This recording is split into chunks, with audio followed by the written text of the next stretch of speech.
Good morning बच्चों। कल हमने पढ़ लिया था समांतर चतुर्भुज, आयत, समचतुर्भुज और वर्ग के बारे में पढ़ लिया था। आज हम पढ़ेंगे समलंब चतुर्भुज। समलंब चतुर्भुज, समलंब चतुर्भुज क्या होता है?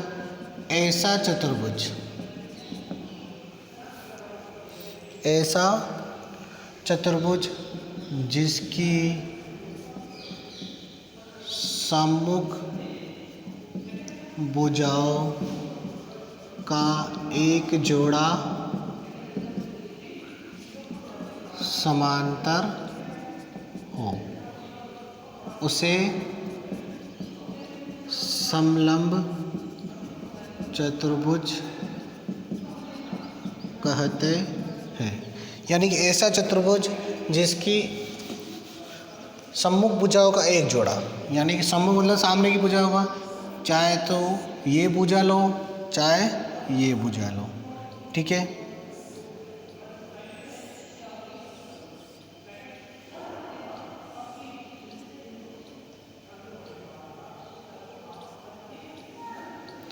ठीक है, यानी कि ये भुजा और ये भुजा आमने सामने की, ये दोनों क्या है? समांतर। ये दोनों समांतर नहीं होगी, ये दोनों समांतर नहीं होगी, या फिर ये दोनों समांतर होगी, ये दोनों समांतर। यानी कि ये चाहे तो ये वाली समांतर हो चाहे ये वाली समांतर, एक जोड़ा ही समांतर होना चाहिए। दोनों समांतर हो जाएगी तो क्या हो जाएगा? समांतर चतुर्भुज। तो एक जोड़ा समांतर है तो वो समलंब चतुर्भुज है। और ध्यान रखना, केवल समांतर है, बराबर नहीं है, ठीक है। बराबर है तो क्या हो जाएगा? फिर वो ये समांतर चतुर्भुज हो जाएगा, ठीक है। केवल समांतर होगी, केवल क्या होगी? समांतर। चाहे तो ये आकृति समझो चाहे ये आकृति, दोनों के लिए कंडीशन लागू होगी, केवल एक जोड़ा समांतर होना चाहिए। अब नाम दे दो ए बी सी डी। विशेषता क्या हो जाएगी? एक ए बी समांतर क्या हो जाएगी? सी डी, ठीक है। ए बी समांतर क्या हो जाएगी? सी डी, ठीक है। और तो कोई विशेषता है ही नहीं, इसमें सम्मुख कोण बराबर होंगे ही नहीं, क्योंकि वो किस में होगा? समांतर चतुर्भुज में, ठीक है। विकर्ण भी परस्पर समद्विभाजित नहीं करेंगे, ठीक है। विकर्ण भी परस्पर समद्विभाजित नहीं करेंगे, ठीक है। अब इसी में समलंब चतुर्भुज के प्रकार।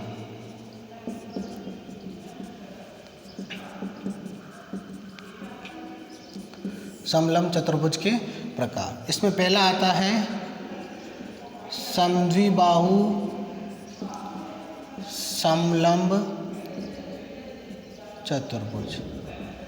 समद्विबाहु समलंब चतुर्भुज, ठीक है। ये क्या होता है?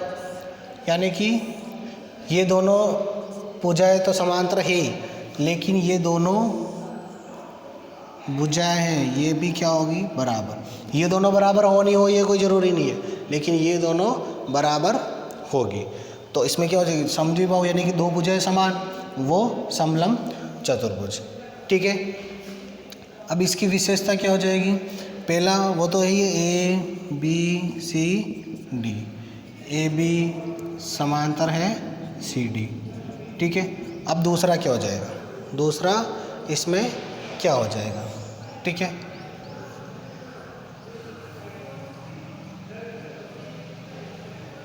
इसमें एक विशेषता, एक चीज़ ये भी लिख सकते हैं कि आसन्न कोणों का योग, यानी कि ये दोनों का 180 नहीं होगा, लेकिन समांतर रेखाओं के बीच में, यानी कि ए प्लस डी और बी प्लस सी, कोण ए प्लस कोण डी बराबर 180 डिग्री और कोण बी प्लस कोण सी बराबर 180 डिग्री होगा, ठीक है।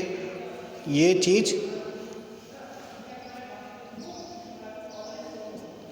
इन दोनों का योग 180 और इन दोनों का योग भी 180, ठीक है। क्योंकि पढ़ा था दो समांतर रेखा को एक तिर्यक छेदी रेखा काटती है, तो उसके अंदर बने अंतःकोणों का योग कितना होता है? 180 डिग्री। तो ये दोनों समांतर रेखा है, ठीक है। इसको बीच में ये तिर्यक छेदी रेखा काट रही है, तो ये अंतःकोण हो गए, अंतःकोणों का योग 180 डिग्री होता है, ठीक है। उसी प्रकार ये तिर्यक छेदी रेखा काट रही, तो इसके इन दोनों का योग भी 180 डिग्री होगा, ठीक है। अब इसमें देखते हैं अब इसमें भी वही चीज़ ए प्लस बी, ये 180 नहीं होंगे, ये भी 180 नहीं होंगे, केवल ये दोनों 180 और ये दोनों 180। ठीक है, अगर डायग्राम इस प्रकार से है,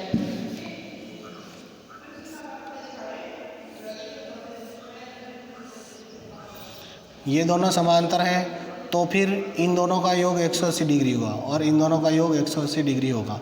समांतर ऐसे है तो इन दोनों का, और समांतर ऐसे है तो इन दोनों का। ठीक है, वो उसके हिसाब से। ठीक है, जिसने वो कंसेप्ट समझ लिया तिर्यकछेदी वाला, वो आसानी से इसको समझ लेगा।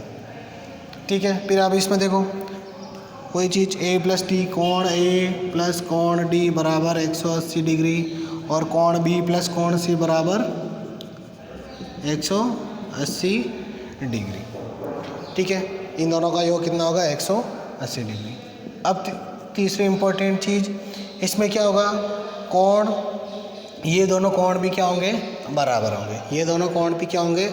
बराबर। कोण सी बराबर कोण डी, जब ये दोनों कोण बराबर है तो ये दोनों कोण भी आपस में क्या हो जाएगा? बराबर। कोण ए बराबर कोण बी कब होगा?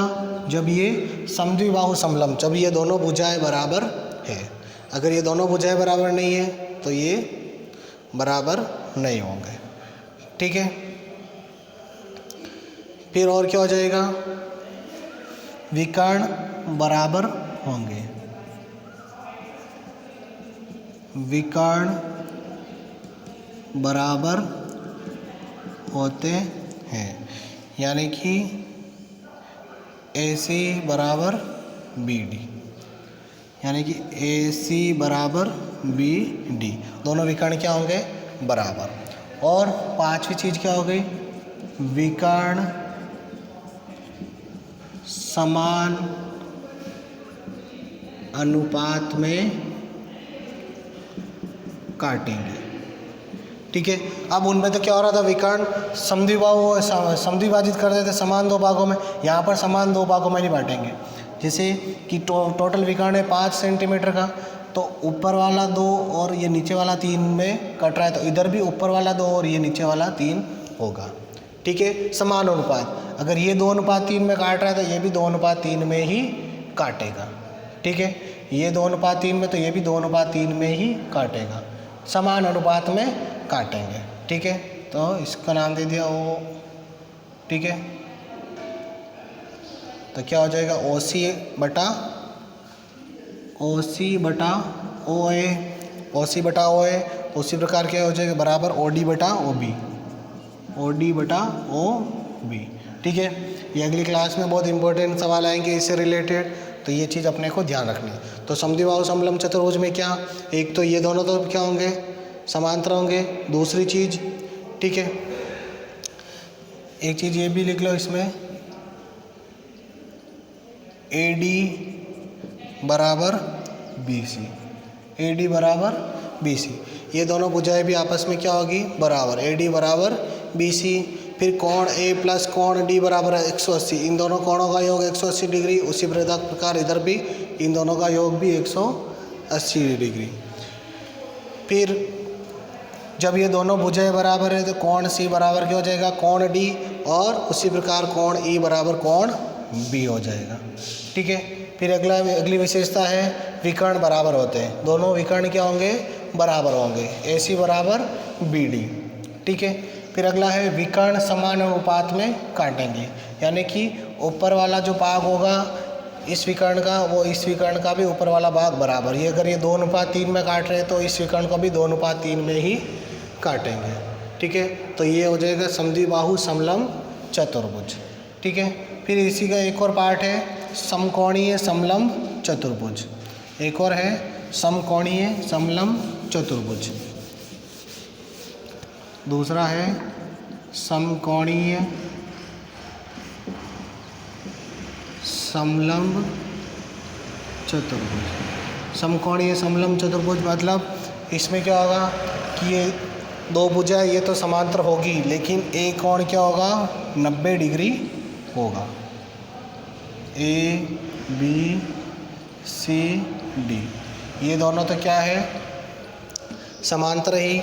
अब ये कोण 90 डिग्री होगा। अब ये 90 है तो ये भी क्या होगा? 90 डिग्री, क्योंकि तिर्यक छेदी रेखा के एक ही ओर बने अंतःकोणों का योग 180 डिग्री। ठीक है, तो पहली विशेषता तो ए बी समांतर क्या हो जाएगी, सी डी। दूसरी विशेषता हो जाएगी कोण ए बराबर 90 डिग्री, अतः कोण डी बराबर भी क्या हो जाएगा, 90 डिग्री। तो कोण ए 90 डिग्री तो कोण डी भी क्या हो जाएगा, 90 डिग्री। फिर तीसरी विशेषता हो जाएगी कोण बी प्लस कोण सी, ये क्या हो जाएगा, दोनों का योग 180 डिग्री। कोण बी प्लस कोण सी, इन दोनों का योग भी क्या हो जाएगा, 180 डिग्री। ठीक है, तो समकोणीय समलंब चतुर्भुज में ये तीन विशेषताएं होती है। विकर्ण बराबर भी नहीं होते, न ही वो फिक्स अनुपात में काटेंगे, अलग अलग चतुर्भुज के लिए अलग अलग अनुपात होगा। ठीक है, तो ये समलंब चतुर्भुज के दो प्रकार हैं, एक तो समद्विबाहु समलंब चतुर्भुज और एक समकोणीय समलंब चतुर्भुज। समकोणीय समलंब चतुर्भुज में ये कोण 90 डिग्री होगा, एक कोण 90 डिग्री, तो उसके संगत कोण के भी क्या होगा, 90 डिग्री। फिर अगला प्रकार है अपना पतंग। अगला है पतंग। पतंग की परिभाषा क्या होगी, ऐसा चतुर्भुज जिसकी आसन्न भुजाएं बराबर हो उसे पतंग कहते हैं। ठीक है, यानी उस चतुर्भुज को पतंग कहते हैं। आसन भुजाएं, पतंग तो सभी ने देखे होगा, इस प्रकार से होता है।